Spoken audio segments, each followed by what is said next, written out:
Hey everyone, welcome back to another YouTube video, and in this video I'll be showing you guys how to fix Discover app freezing or lagging.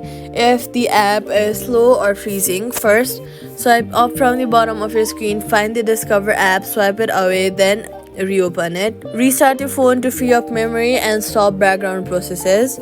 Then head over to your app settings app, search for general, then go to iPhone storage, then scroll down, find the app you're looking for, which is the Discover app, and then offload the app. This will free up storage used by the app, but it keeps documents and data. Reinstalling the app will paste back your data if the app is still available for download.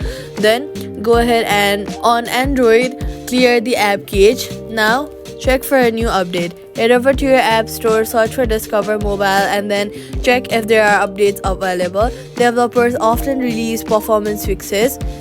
After these steps, the app should run smoothly without lag, and that's it. Subscribe for more quick fixes.